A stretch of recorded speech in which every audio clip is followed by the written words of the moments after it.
शहरातील सात रस्ता परिसरात एक विचित्र घटना घडली आहे. मंगळवार दिनांक 31 मे रोजी दोन युवक सात रस्ता येथे आले. त्यांनी काही वेळातच बिगल जातीच्या पाळीव कुत्र्याला चोरून नेले. अज्ञात चोरांवर गुन्हा दाखल करण्यात आला आहे. हर्षवर्धन गांधी हे सात रस्ता परिसरात राहतात. 3 वर्षापूर्वी बिगल या जातीचे कुत्र्याचे पिल्लू त्यांनी आपल्या घरी पाळण्यास आणले. लहानपणापासून गांधी यांच्या घरी राहिल्यामुळे सर्व कुटुंबियांना कुत्र्याचा लळा लागला.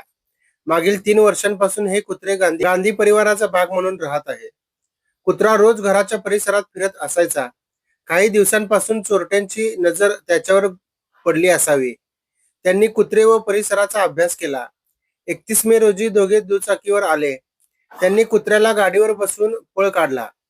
आपला कुत्रा दिसत नाही म्हटल्यावर गांधी परिवार दुखी झाले. त्यांनी सगळा परिसर शोधला पण कुत्रे दिसले नाही. सीसीटीव्ही पाहिल्यानंतर कुत्रा चोरला गेल्याचे त्यांना कळाले.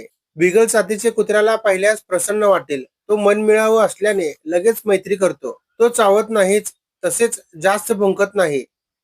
त्याची वाढ जास्त होत नाही. कुटुंबातील एक भाग म्हणून राहतो. त्यामुळे घरातील सर्व सदस्यांना हवा हवासा तो वाटतो.